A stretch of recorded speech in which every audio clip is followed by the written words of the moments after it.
그들이 베드로와 요한이 담대하게 말함을 보고 그들은 본래 학문 없는 범인으로 알았다가 이상히 여겨 또 전에 예수와 함께 있던 줄도 알고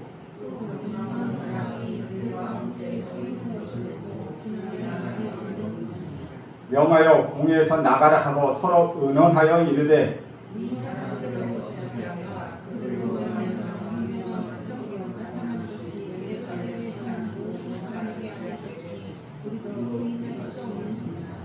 이것이 민간에게 더 퍼지지 못하게 그들을 위협하여 이후에는 이 이름으로 아무에게도 말하지 말게 하자 하고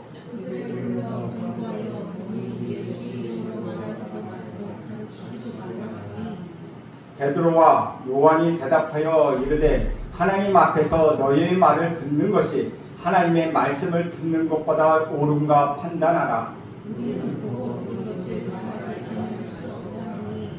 관리들이 백성들 때문에 그들을 어떻게 처벌할지 방법을 찾지 못하고 다시 위협하여 놓아주었으니 이는 모든 사람이 그 된 일을 보고 하나님께 영광을 돌립니다.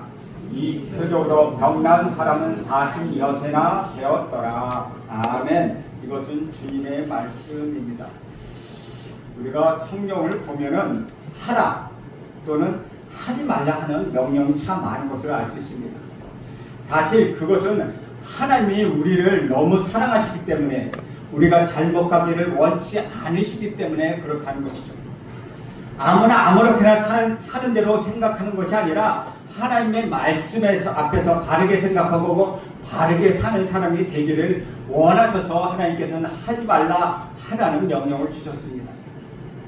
우리가 살다 보면 삶의 현장에서 예수를 믿는 사람으로 마땅히 가져야 되는 다른 생각이 무엇인지 우리는 어느 정도 압니다. 성경을 읽어보면 하나님의 뜻을 알 수가 있습니다.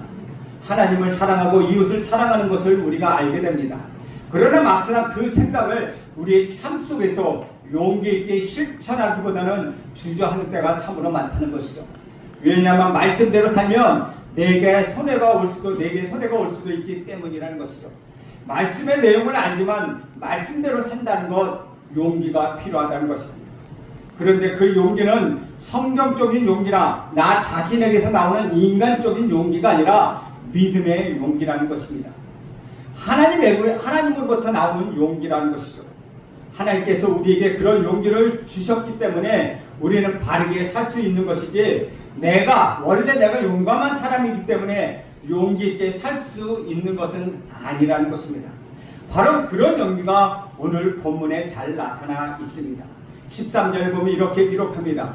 그들이 베드로와 요한이 담대하게 말함을 보고 그들은 본래 학문 없는 범인으로 알았다가 이상히 여기며 또 전에 예수와 함께 있던 줄도 알고 이야기가 그렇게 말하고 있습니다. 담대하게 말했다는 것은 전혀 두려움 없이 말했다는 것입니다. 정말 용기를 가지고 말했다는 것이죠. 우리가 운전하다가 보면은 나도 모르게 과속하게 하는데 그러다 경찰차가 불을 켜고 뒤에 쫓아오면은 어딘가 모르게 우리가 조금 죄도 안 지었는데 뜨끔하는 경우가 있지 않습니까? 사도들이 말하던 그 당시에 유대인의 사내들의 공회가 바로 그런 것이었습니다. 보통 사람 같으면 사내들은 공회 안에 발만 들여놓으면 벌벌벌 떠는 곳이었습니다.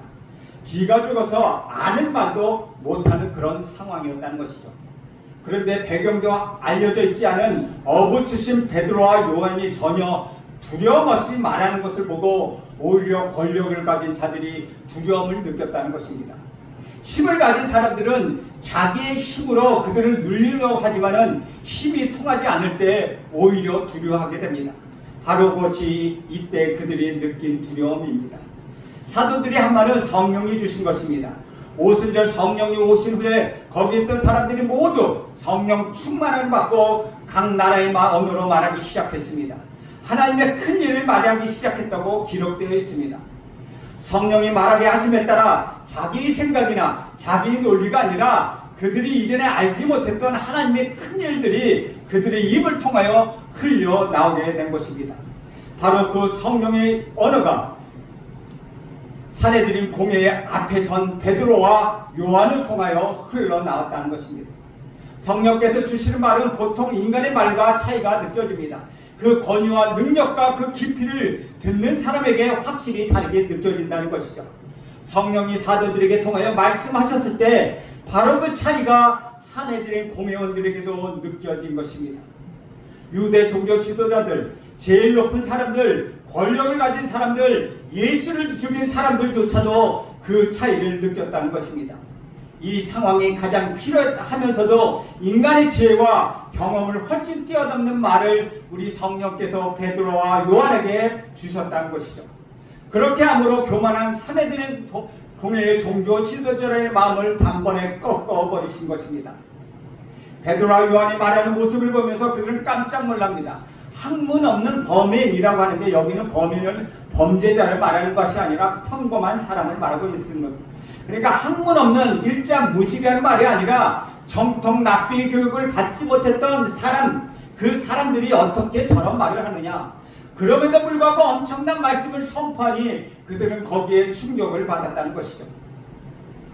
이 사내들의 공회원의 종교 지도자들은 베드로와 요한이 하는 말을 보면서 어디서 많이 보던 것 같은 느낌이 확 들어 두려워하기 시작했습니다.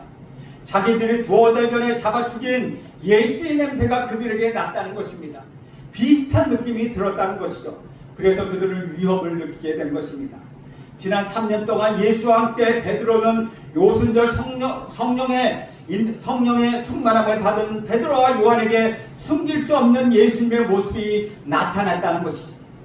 예수님의 향기가 나타났고 예수님의 능력이 그들에게 나타났다는 것입니다. 사도는 그때 백성들을 향한 사랑과 우리 하나님이 주신 능력으로 놀라운 말씀을 선포했습니다. 종교 지도자들이 처음에는 이들이 교육을 받지 못한 사람이라고 깔고 왔습니다. 그런데 이것만 봐도 못 배운 사람, 무식한 사람, 가난한 자들을 평소에 얼마나 그들이 무시했는지를 우리는 짐작할 수 있습니다. 그들에게는 납비 교육이나 지식과 유대 종교와 구약 성경에 대한 지식은 많았지만 그 지식은 죽은 지식이었습니다. 그것은 자신도 구원하지 못하고 남도 구원하지 못하는 죽은 지식이었다는 것이죠. 하나님께서는 누가 뛰어나서 그 사람을 사용하는 것은 아닙니다. 하나님이 선택하신 사람을 비록 배우지 못한 사람이라도 그 사람을 뛰어나게 만드신다는 것이죠. 우리가 능력이 있는 사람이라서 하나님의 일을 하는 것이 아니라 하나님의 엄청난 능력, 그 능력이 하나님이시기 때문에 우리가 하나님 일을 할 수 있다는 것입니다.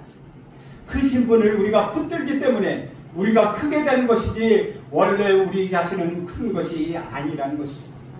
종교 지도자들은 교육을 못 받은 사람이 어떻게 이렇게 할 수 있는지 이상하게 여겼는데 그들이 충격을 받았다는 말입니다. 평소에 자기들은 성전에서 교육을 받고 훈련된 종교의 전문가였는데 자기들도 못하는 일을 시골 어부 출신 베드로와 요한이 했다는 사실에서 그들은 커다란 충격을 받았습니다. 그렇다고 종교적인 전문성이 필요하지 않다는 것, 체계적인 성경 공부, 체계적인 훈련이 중요하지 않다는 것은 아닙니다. 성경 공부, 성경 말씀 공부 위에 성령의 능력이 더해야 한다는 것이죠. 어떻게 그럴 수 있습니까? 결국 그것은 기도를 통한 주님과의 교제라는 것이죠. 기도와 말씀을 항상 같이 가는 것입니다. 체계적인 교육도 중요하지만 그 위에 성령이 임하시는 기도 생활이 필요하다는 것이죠. 성경에도 그렇지만 교회의 역사를 보아도 엘리트들을 사용하신 경우는 드물다는 것이죠. 물론 엘리트들을 사용하시지만 그것은 그들이 사회의 엘리트이고 높은 사람이고 똑똑하고 학벌이 높고 돈이 많아서 사용한 것이 아니라는 것입니다. 그전에 그들은 믿음의 사람이었기 때문에 그들을 사용하셨습니다. 그러나 그들의 대다수는 잘난 사람 엘리트가 아니었다는 것이죠. 14절 보면 또 병나은 사람이 그들과 함께 서 있는 것을 보고 비난할 말이 없는지라. 이 사람은 누가 시켜서 온 것이 아닙니다. 날 때부터 걷지 못했던 사람이 지금 다리가 다 나와서 거들어다니고 뛰어다니는데 베드로와 요한이 야 한번 와달라고 해서 온 것이 아니라는 것이죠. 그는 자기 발로 걸어서 그들에게 왔습니다. 공회에서 자신들에게 절대적으로 불리한 증인을 왜 데려오겠습니까? 이 병난 사람은 공회원들에게는 절대적으로 불리한 증인입니다. 어쩌면 그들이 방해했는데도 그것을 뚫고 그가 여기까지 찾아왔을지도 모른다는 것이죠. 대단한 용기가 필요한 일입니다. 이처럼 하나님은 정말 확실하게 하나님을 확실하게 경험한 사람은 세상을 두려워하지 않는다는 것이죠. 이 사람이 여기 있기 때문에 이 재판은 처음부터 명분을 잃어버린 재판입니다. 할 말이 없는 재판입니다. 예수님의 입으로 병이 났고 그것도 평생 걷지 못했던 사람이 나와서 그 자리에 있다는 것은 100마디 1000마디 말보다 더 능력 있는 증거였기 때문입니다. 예수님이 살아계시면 무슨 이론이나 아니 삶으로 확실하게 나타내는 증거가 와 있으니까 얼마나 엄청난 일이겠습니까? 그래서 아무도 그것에 대하여 할 말이 없다는 것입니다. 비난할 말이 없다고 되어 있습니다. 그럼에도 불구하고 이들은 마음을 바꾸지 않습니다. 15, 16절에 보면 명하여 공회에서 나가라 하고 서로 의논하여 이르되 이 사람을 어떻게 할까? 그들로 말미암아 유명한 표적 나타난 것이 예루살렘 사는 모든 사람에게 알려졌으니 우리도 부인할 수 없는지라. 지금 부인할 수 없는 증인이 이 자리에 서 있음에도 불구하고 이게 정말이구나 하는 믿음으로 나오지 않고 오히려 사도들을 잡아 넣을 명분 없는 것을 안타까워하고 있다는 것이죠. 여기서 나가 있으라고 한 다음에 자기들끼리 의논합니다. 이 사람들을 어떻게 할까? 이것은 이들의 문제를 풀 수 없다는 것입니다. 그렇게 똑똑하고 그렇게 권력이 있고 그렇게 종교 지도자인 이 사람들에게도 이 상황은 너무 곤욕스러운 상황이었다는 것입니다. 당연히 자기들 마음대로 베드로와 요한을 감옥에 쳐넣고 사형을 시키고 싶었겠지만 온 백성이 보고 있고 지켜보고 있고 확실한 증인까지 거기 와 있었습니다.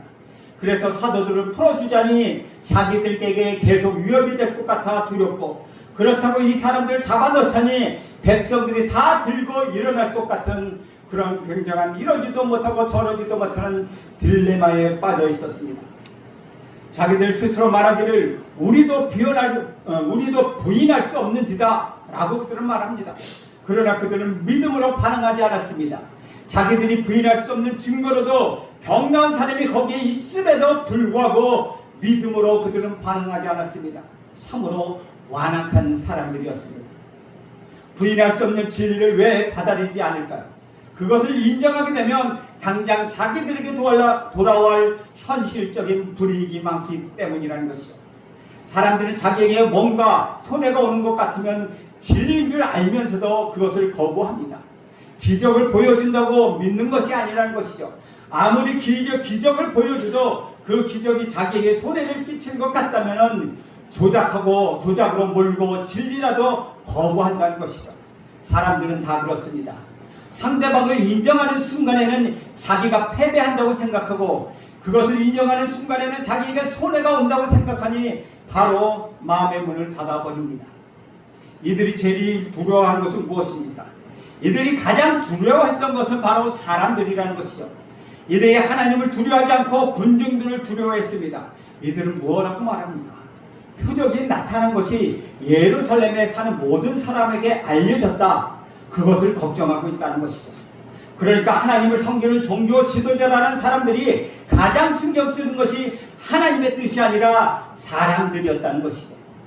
17, 18절 보십시오.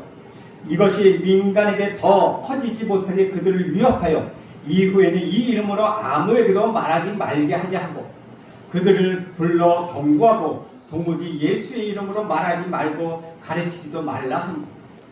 이 기적과 메시지가 더 퍼져나가면 퍼져나갈수록 종교 지도자들은 자기 입지가 흔들리고 불안해지고 자기 입지가 좁아진다고 생각했기 때문에 어떤 일이 있어도 이것이 퍼져나가지 않게끔 해야 했습니다. 그래서 그들은 막아야 한다는 결론을 내렸습니다. 사내들의 공연들이 최고의 관심사가 바로 그것이었다는 것이죠.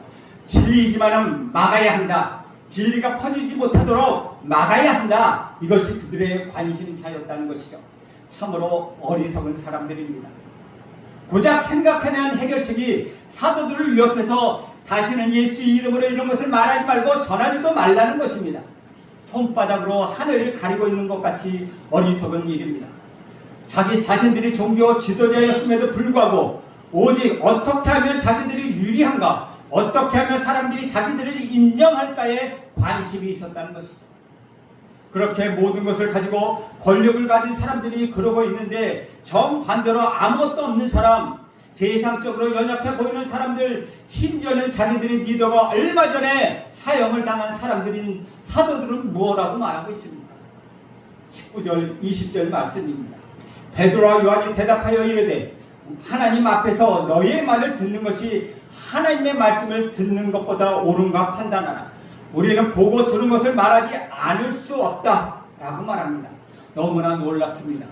불과 2달 전에 작은 어린아이가 와서 당신은 저 사람과 같이 있었지 않았습니까? 라고 말할 때 베드로는 벌벌 떨며 아니요, 나는 그렇지 않소 부인했습니다. 그렇게 2번째 부인하고 3번째 저주하며 맹세까지 하면서 부인했던 그 베드로가 바로 예수님을 잡아 죽였던 그 사람들 앞에서 무엇라고 말하고 있습니까? 하나님 앞에서 너희의 말을 듣는 것이 하나님 말을 듣는 것보다 옳은지 판단하라. 우리는 보고 들은 것을 말하지 않을 수가 없다. 얼마나 담대합니까? 얼마나 엄청난 변화입니까? 성령을 받고 이렇게 사람이 변했습니다. 스스로 옳은가 판단하라고 말합니다. 각자 알아서 잘 분별하라는 것입니다. 너희들이 영적 지도자가 아니냐? 그러면 잘 판단하라. 사람들의 눈치를 보고 자꾸 정치적으로 판단하지 말라. 영적으로 하나님의 말씀에 비추어서 잘 판단해 보라고 말하고 있는 것입니다. 사람의 말보다 하나님의 말씀을 들어야 한다는 결론으로 말하고 있다는 것이죠. 하나님의 사람들이 이 세상을 사는데 이것은 가장 중요한 원칙입니다. 그 순간이 너무나도 많이 옵니다. 하나님의 말씀대로 살면 손해를 볼 것 같고, 내 나름대로 수를 쓰고 방법을 쓰면 세상의 시류에 따라 사는 게 유리할 것 같이 보이는 때가 참으로 많다는 것이죠. 사업을 하다가 계획을 체결할 때든지, 아이 교육에 관한 것이라든지, 직장을 선택하는 것이든지, 하나님 대학교를 가는 것도 그렇습니다. 그렇게 잘 따져보십시오. 우리가 하나님의 말씀대로 나가지 않고 하나님의 말씀을 듣지 않고 어떻게 되는지 아십니까? 여기는 하나님의 말씀을 듣는 것이라고 했는데 사실 자기 마음대로 되지 않습니다. 우리가 하나님의 말씀을 듣지 않고 하나님의 말씀에 귀 기울이지 않고 그대로 가지 않으면 세상의 말을 듣게 된다는 것이죠. 내가 알아서 잘 판단하는 것이 아니라는 것입니다. 우리는 귀가 참으로 얇은 사람들입니다. 이 말 저 말을 듣고서 잘못된 말을 듣고 잘못된 방향으로 나가게 되어 있는 사람들입니다. 이것이 바로 인간들입니다. 주변 사람들의 말, 매스컴, 인터넷, 드라마 등 논리가 우리를 지배하고 있습니다. 내 마음대로 내가 알아서 잘 판단하는 것이 아니라는 것이죠. 하나님의 말씀대로 가지 않으면 그런 것들의 영향을 받아 잘못 가게 되는 것, 그것이 연약한 우리들의 인생입니다. 주변 사람들이 좋은 이야기를 해줄 때는 듣지 말라는 말이 아니라는 것이죠. 우리가 함께 모여서 기도하며 사랑하는 마음으로 좋은 말을 해주는 것입니다. 때로는 그 사람이 잘 되기 위하여 쓴소리도 해줄 수 있습니다. 그 자체가 하나님의 메시지냐 아니냐를 잘 판단해야 한다는 것이죠. 하나님의 사람은 결정적인 순간에 이것이 하나님의 말씀이구나 하고 깨닫게 된다는 것이죠. 서로가 서로를 위해 기도하며 간증을 나누고 서로가 권면해 줄 때 그것이 하나님의 메시지가 될 수 있다는 것입니다. 일반적으로 어떤 세상의 논리가 아니라 하나님의 메시지가 여기에 들어있는지 잘 판단할 필요가 있다는 것이죠. 하나님이 기뻐하시는 길이라면 비록 방해가 있고 걸림돌이 있고 내가 손해를 본다 하더라도 그 길로 가야 한다는 것입니다. 21절을 보겠습니다. 21절을 보면 관리들이 백성들 때문에 그들을 어떻게 처벌할지 방법을 찾지 못하고 다시 위협하여 놓아주었으니 이는 모든 사람이 그 된 일을 보고 하나님께 영광을 돌립니다.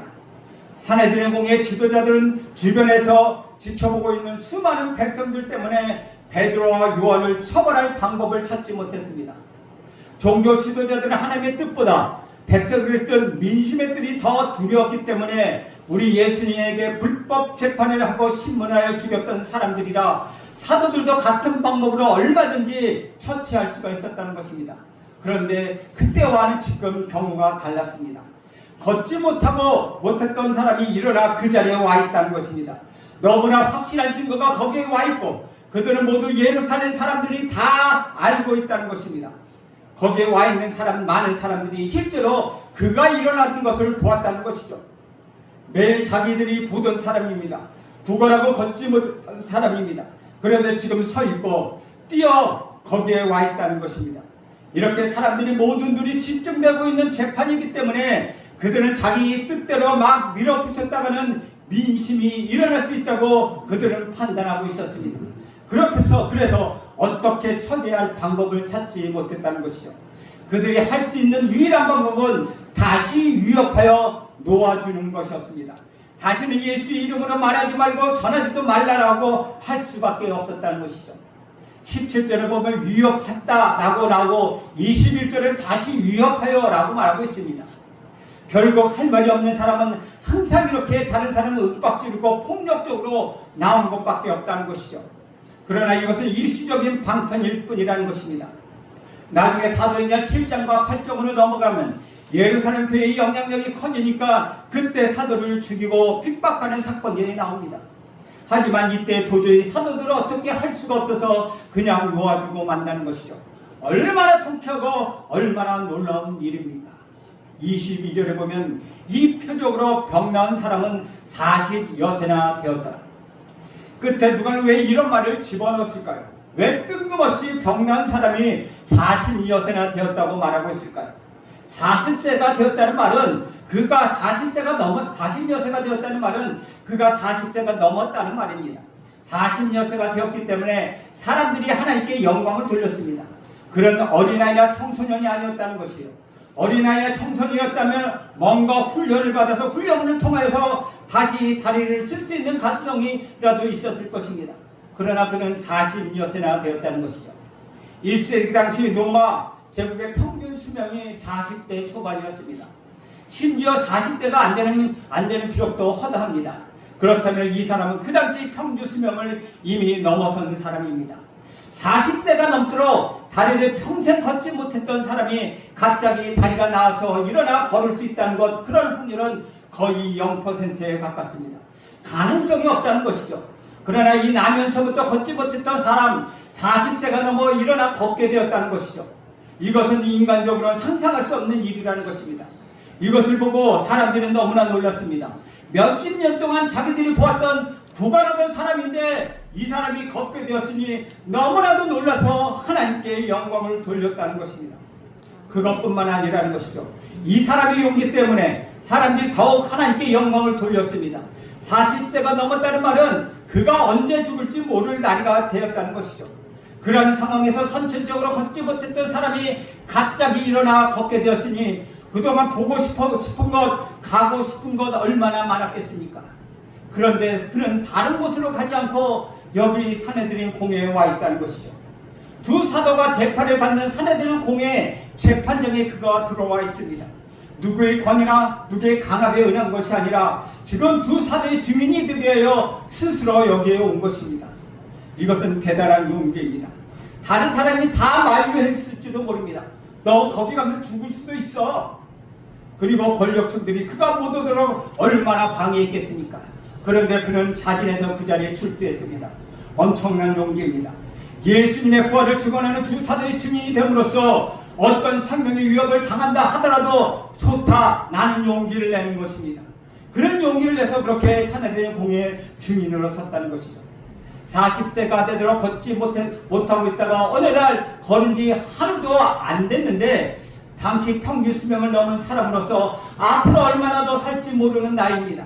그러나 자기를 치유해 주신 우리 구주 예수 그리스도를 위해서라면, 자기가 직접 체험한 우리 주님의 진리를 위해서라면 하루 만에 죽어도 상관없다는 그런 용기를 낸 것입니다. 엄청난 용기입니다.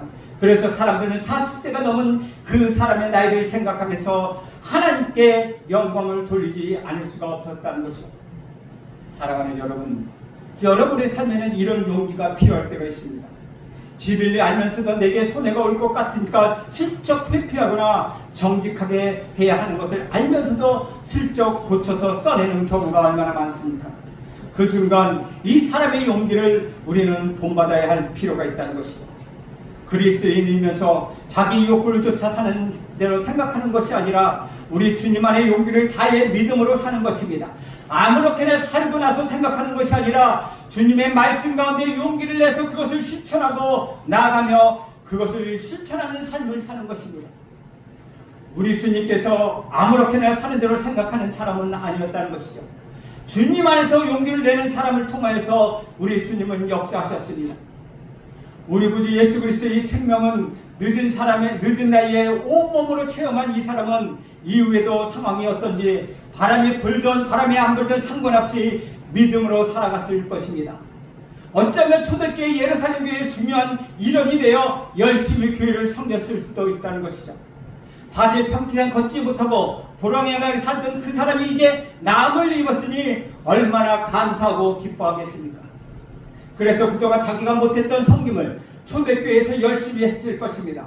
바로 이런 삶, 이러한 용기, 이러한 믿음으로 살아감으로 인하여 그는 하나님께 쓰임받았을 것입니다. 사랑하는 여러분, 여러분은 얼마나 용기가 있습니까? 여러분은 믿음의 용기를 내십시오. 어디를 가든지 우리 주님을 바라보며 주님의 말씀을 선포하며 여러분의 삶 가운데 용기 내어 그 삶을 살아가십시오.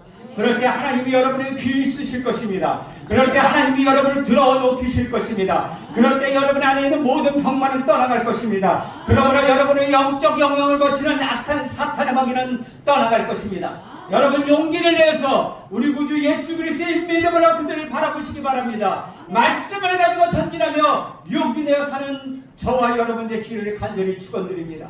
기도하겠습니다. 하나님, 오늘도 사도 바울과 사도 베드로와 사도 요한이 예수님을 증언할 수 없다고 말하고 있습니다. 보고 들은 것을 증언한다고 말합니다.